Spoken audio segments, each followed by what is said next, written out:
လုံးမင်္ဂလာပါကျွန်တော်ဒီနေ့မှာတော့ကျွန်တော်တို့ဒီမှာကိုရီးယားမှာကျန်းမာရေးအမကန်နဲ့ပတ်သက်ပြီးတော့အကြောင်းအရာတချို့မျှဝေပေးမယ်နောက်တစ်ချက်ကကျွန်တော်တို့အင်္ဂလာကားတွေဒီရေကမ်းပြီးကအစရှိတဲ့ဖြစ်utility bill တွေနဲ့ပတ်သက်ပြီးတော့တည်ထားတဲ့အကြောင်းအရာတချို့ကိုရှင်းပြပေးမယ်ပေါ့နော်နံပါတ်1ကဘာလဲဆိုလို့ရှိရင်ကျွန်တော်တို့ကျန်းမာရေးအမကန်ကပုံမှန်အဖြစ်ဒီမှာကျောင်းလာတက်တယ်ဆိုတာကလည်းများသောအားဖြင့်လူငယ်တွေပေါ့နော်20ဝန်းကျင်နေဖြစ်တဲ့အတွက်ဒီအသက်အရွယ်တွေကကျန်းမာရေးအများစုကောင်းကြတယ်ဆေးရုံဆေးကလည်းတစ်နှစ်လောက်နေမှတစ်ခါတော့ရောက်ချင်မှရောက်တာအဲ့တော့အဓိကအဖြစ်တော့နှာစေးချောင်းဆိုးတာကောင်းကြိုက်တာလောက်ပဲကျန်းမာရေးနဲ့ပတ်သက်ပြီးတော့ရှိကြတာအများကြီးမမားရေလို့မရှိကြဘူးပေါ့နော်မရှိကြတဲ့အခါရောက်တော့အများစုဒီဆေးရုံဆေးကနေအရင်ကြီးမတုံးရဘူးမတွားရဘူးမတွားရတော့ဘာဖြစ်လဲဆိုတော့ကျမရဲ့အမကန်ကကျွန်တော်တို့ကတစ်လကို9600လောက်ကအမြဲတမ်းပေးနေရတော့တချို့တွေကဘာလုပ်လဲအဲ့ကောင် skip လုပ်ပြလိုက်မဆောင်တော့ဘူးကျမရဲ့အမကန်ကိုမဆောင်တော့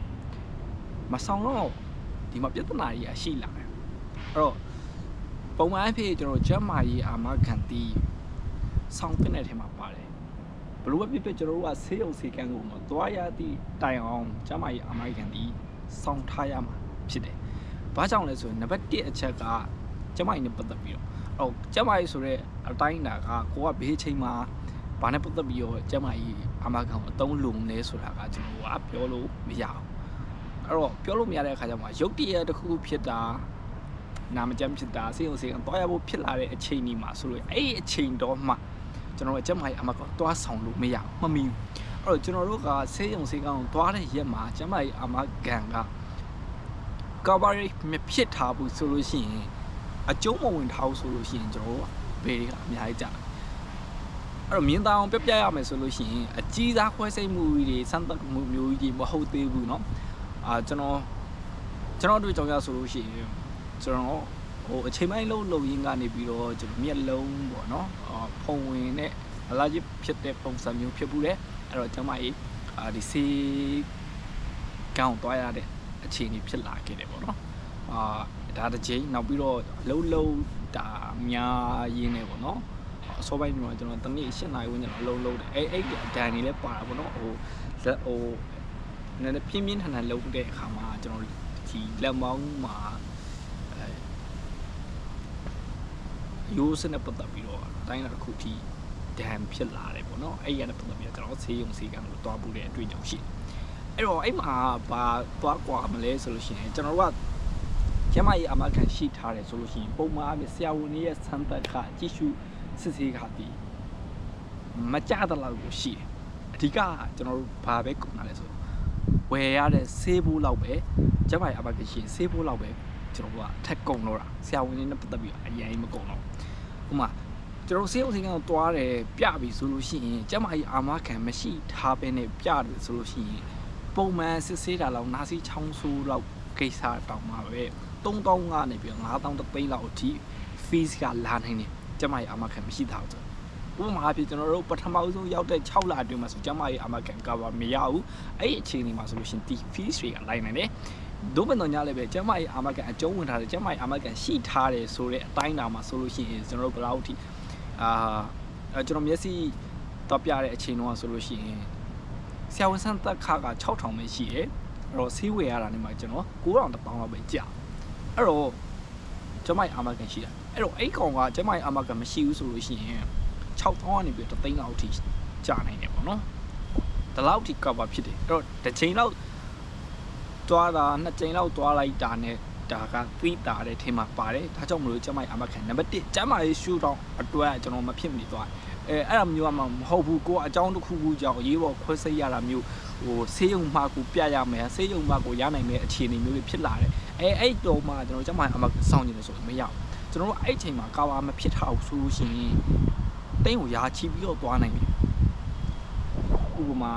သေးစားခွဲစိတ်မှုလေးတွေပါလို့ပဲဖြစ်ဖြစ်ပုံမှန်အားဖြင့်တော့ကျွန်တော်ခွဲစိတ်မှုတွေဘာတွေကဈေးအရန်ကြီးတယ်ဒီမှာသိတဲ့အတိုင်းပဲစက်ကရိယာတွေအကောင်စားရင်သုံးတာဖြစ်တယ်ပြအရန် ဈေးကြီးတဲ့ထဲမှာပါတယ်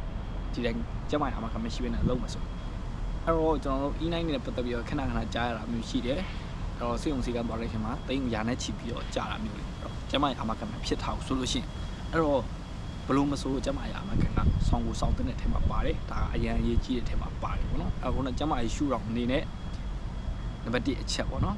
်မဟုတ်ဘူးဆိုလို့ရှိရင်ကျွန်တော်ခုနရုပ်တရက်လိုအပ်လာတဲ့အချိန်မှာဆိုလို့ရှိရင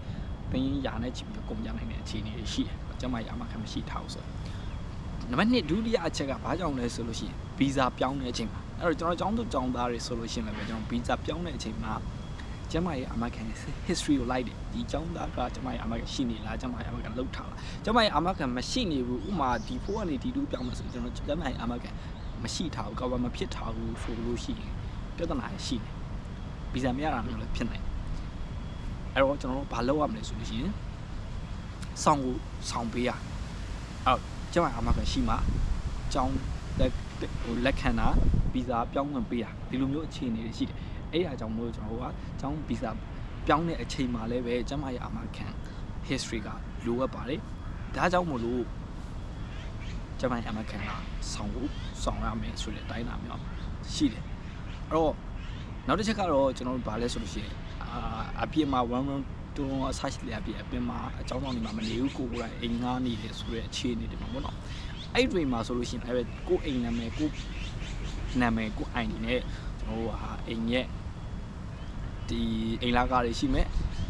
လျှက်စစ်ကားတွေရှိမယ် gas pool တွေရှိမယ်ဒီဘယ်တွေရှိမယ်ဒီဘယ်တွေနဲ့ပတ်သက်ပြီးတော့လည်းပဲကျွန်တော်တို့ကအချိန်မီပေးဆောင်ရတယ်အဲ့တော့ဘယ်လိုလုပ်ရမလဲဆိုလို့ရှိရင်ကျွန်တော်တို့ကပုံမှန်အဖြစ်တော့ကျွန်တော်တို့ဒီအိမ်စာချုပ်ချုပ်ပြီးဆိုကြတဲ့ကဒီအိမ်နဲ့ပတ်သက်ပြီးတော့ဘေးမှာ gas နဲ့ပတ်သက်ပြီးတော့ဘေးဌာနမှာဆောင်းရမှာလေelectric နဲ့ဒီ list နဲ့ပတ်သက်ပြီးတော့ဘေးမှာဆောင်းရမှာလေဒီလိုမျိုးအခြေအနေရှိတယ်တချို့ကြရေတွေပါဆောင်းရတတ်တယ်အဲ့တော့ဘလို့ပဲဖြစ်နေကိုကဆောင်းရမယ့်အရာတွေဒီအားလုံးဆောင်းရဥပမာကျွန်တော်ကလာတလာရဲ့10ရက်နေတိုင်းမှာဒီဘေးတွေကိုဆောင်းရမယ်ဆိုပါတော့10ရက်နေကနေပြီး20ဒီကာလအတွင်းမှာဆောင်းရမယ်ဆက်ရှိရပြရှိတယ်ဆိုပါတော့ဘလို့မဆိုကျွန်တော်ကဆောင်းရမှာပြက်လို့မရဘူးတကယ်တော့အဲ့လိုမျိုးနောက်ကျတာမျိုးမဆောင်းတာမျိုးဖြစ်လာမယ်ဆိုလို့ရှိရင်ဘာတွေဖြစ်နိုင်လဲဆိုလို့ရှိရင်မီးပြက်တာရေပြက်တာဟောဒီမှာကကျွန်တော်မြန်မာနိုင်ငံလုံးဝမဟုတ်တာလေလူနဲ့ manual လိုက်လုပ်နေရတဲ့အရာတွေမဟုတ်ဘူးလေအဲ့တော့ဒီအိမ်နံပါတ်ကဒီလိုကြွေးကြံရှိတယ်မဆောင်ထားဘူးဆိုလို့ရှိရင်ကျွန်တော်တို့စန္ဒာကနေပြီး data စန္ဒာကနေပြီး control စန္ဒာကနေပြီးအကုန်လုံးပေးလိုက်တာမျိုးဖြတ်ချလိုက်တာမျိုးလုပ်လွယ်တယ် cloud တစ်ချက်နှိပ်ရုံပဲအဲ့တော့ကွန်ပျူတာနဲ့ပဲအကုန်လုံးသွားတာဖြစ်တဲ့အတွက်ဖြတ်ဖို့တောက်ဖို့ဖွင့်ဖို့ပြုဖို့အရင်လွယ်အဲ့တော့ဘာဖြစ်လဲဆိုတော့ချင်းတစ်လ2လမဆောင်ထားဘူးဆိုလို့ရှိရင်သူကဖြတ်တဲ့အခြေအနေတွေဖြစ်တာပေါ့နော်ဒီပြက်တာမီးပြက်တာဆက်ရှိတာဖြစ်တယ်အရေးကြီးတဲ့အပိုင်းလားအဲ့ဒါတွေကကိုပတ်ဆက်ပြန်တွင်းလိုက်လို့ရှိရင်ပွင့်သွားနိုင်ပေမဲ့အရေးကြီးတဲ့ကဏ္ဍလားအဲ့ဒါဘာလဲဆိုတော့ခုနပြောတဲ့ကျွန်တော် visa extension လုပ်တဲ့အခါ visa ပြောင်းတဲ့အခါရဲ့နောက်ပြီးလို့ရှိရင်ကျွန်တော်တို့ရဲ့ credit score ဆိုတဲ့အရာရှိတယ်အဲ့တော့ဒါနိုင်ငံခြားမှာထွက်နေတဲ့လူတိုင်းသိလိမ့်မယ်လို့ထင်တယ် credit score ဆိုတာရှိတယ်ကျွန်တော်တို့ရဲ့ဒီနိုင်ငံခြားသားတက်ရောက်မှာဘန်နေနဲ့ပတ်သက်ပြီးတော့ပဲသုံးနေမယ်ဖြစ်တခြားဘလိုနေရာမှာပဲသုံး credit score ဆိုတာရှိတယ်ဒါကဘလိုအဲ့ဒါဒီမှာလည်းအကျုံးဝင်တယ်ဥပမာကျွန်တော်ကအင်္ဂလကတွေဒီရေတွေမီးတွေအစရှိတဲ့ဒါတွေကိုနောက်ကျထားတယ်ဆိုလို့ရှိရင်ပြဿနာဗီဇာပြောင်းတဲ့အချိန်ဒီမှာစစ်လို့တွေးလို့ရှိရင်ဘာတွေဖြစ်နိုင်လဲဆိုတော့ရှင်ကျွန်တော်တို့ရဲ့ credit score ကြီးကျတယ်ဗီဇာပြောင်းတဲ့အခါမှာသုံးတဲ့အမှတ်တွေလည်းလျော့တယ်အဲ့တော့ credit score မြင်လာအောင်ပြောမယ်ဥပမာကျွန်တော်ဒီရှင်းရုံကတဲ့ကျွန်တော်တို့ဗာလဲ credit card ကိုသုံးတယ်ဆိုပါတော့ credit card သုံးတယ်ဆိုလို့ရှိရင်ဒီလူကသူပေးဆောင်ကြရှိတယ်နဲ့ပတ်သက်တဲ့ history မှာသူစောင်းမဲ့ရမှာပုံမှန်အချိန်မှန်သူဆောင်ထားတယ်ဆိုလို့ရှိရင်ဒီလူရဲ့ဥမာဘန်နီကအကျွေးငွေချေးယူတဲ့အခါတွေပါမှာဆိုလို့ရှိရင်သူပြန်ဆက်ရမယ့်ရက်ကိုပုံမှန်တိုင်းပြန်ဆက်နေတယ်ဆိုလို့ရှိရင်သူရဲ့ credit score ဒီလူက financial ဘိုင်းနဲ့ပတ်သက်ပြီးတော့ကောင်း control လုပ်တယ်စီကံစနစ်ကိုလိုက်နာတယ်အဆရှိတယ်ပဲဒီလိုမျိုး record ရှိတယ်ဆိုလို့ရှိရင်ကျွန်တော်တို့ရဲ့ credit score ကမြင်တယ်အဲ့တော့အကျွေးဝယ်ကတွေ credit card တွေပါတုံးတယ်ဆိုလို့ရှိရင်လည်းပဲကိုဒီတုံးနိုင်တဲ့ပမာဏမြင့်လာတာမျိုးဗန်ဒီမှာချင်းငွေထုတ်ရင်လည်းမြင့်လာလို့ပြီးရင်နောက်တစ်ခုဗီဇာပြောင်းတဲ့အချိန်မှာလည်းပဲဒီလိုမျိုးစီကံစနစ်ကြနေထိုင်နေလိုက်နာတယ်ဆိုလို့ရှိရင်ကျွန်တော်တို့အမှတ်တွေပို့ပေးတာမျိုးရှားတယ်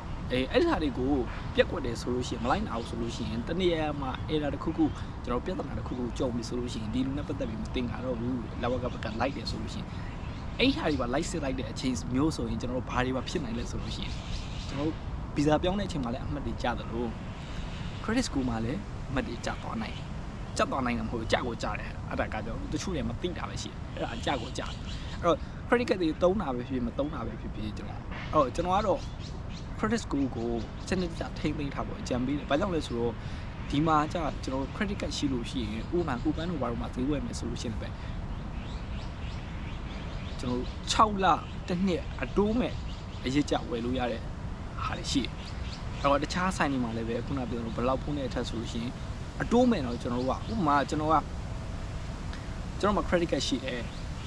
10သိန်းသုံးရတယ်ဆိုပါစို့ဥပမာ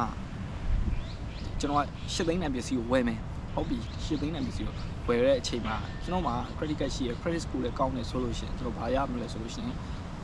6လအတိုးအခါမဲ့ရတယ်ဆိုပါစို့ကူပန်းမှာပဲဝယ်ကြမယ်6လအတိုးအခါမဲ့ရတယ်ဆိုလို့ရှိရင်ကျွန်တော်10သိန်းတန်ဝယ်တဲ့အခါမှာချက်ချင်းကျွန်တော်10သိန်းပေးကြမလို့ credit card နဲ့ကျွန်တော်ယူလိုက်မယ်ဒါဆိုလို့ရှိရင်ကျွန်တော်6လတိုးလည်းပေးကြမလို့လေ6လ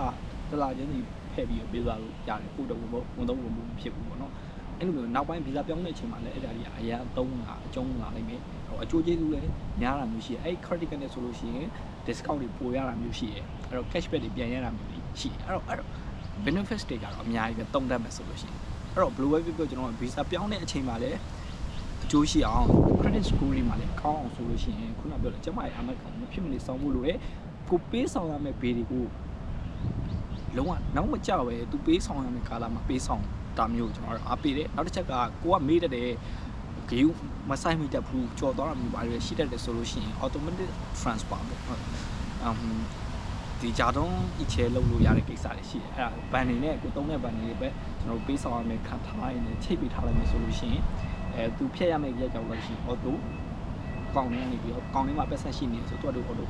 ကျမရဲ့အာမခံလည်းပဲအဲ့နိုင်မယ်ကျမရဲ့အာမခံလည်းပဲ auto ချိတ်ထားလို့ရတယ်ကိုတက်တက်ကြီးလွှဲပေးနေကြမလို့သူအချိန်ရောက်လို့ရှိရင်ဖြတ်ရမယ့်ပမာဏကိုပုံမှန်နေရနေပြီးတော့ဖြတ်သွားလိမ့်မယ်ရေကမိကအင်ကအဆရှိတဲ့ဗတာတွေလည်းပဲကျွန်တော်တို့ချိတ်ထားမှာဆိုလို့ရှိရင်သွားလိမ့်မယ်ပေါ့နော်ဒီလိုမျိုးစနစ်တကျသွားတယ်ဆိုလို့ရှိရင်ကျွန်တော်နောက်ပိုင်းမှာ credit score လည်းအများကြီးမြင်လာရင်ကို financial ဘိုင်းမှာလည်းအကျိုးကျေးဇူးတွေအများကြီးရှိတယ် visa extension လုပ်တဲ့အပိုင်းမှာလည်းအကျိုးကျေးဇူးတွေအများကြီးရှိတယ်အဲ့ဒါကြောင့်ကျွန်တော်အနေနဲ့ကတော့ကျမရဲ့အာမခံကိုမဖြစ်မနေဆောင်းမ skip မလုပ်ပါနဲ့မပေးဘဲမနေပါနဲ့နောက်ပြီးရင်ကိုပေးစရာရှိတဲ့ဘေးတွေကိုလည်းပဲစနစ်တကျအချိန်ပေးသွင်းမှာဒါဆိုလို့ရှိရင်ကျွန်တော်တို့အတွက်အကျိုးမရောက်ဘူးအများကြီးအကျိုးရှိဟိုဒါလေးကိုတတိထားဖို့ကျွန်တော်ညှောက်ပေးခြင်းဖြစ်ပါတယ်အားလုံးကျေးဇူးတင်ပါတယ်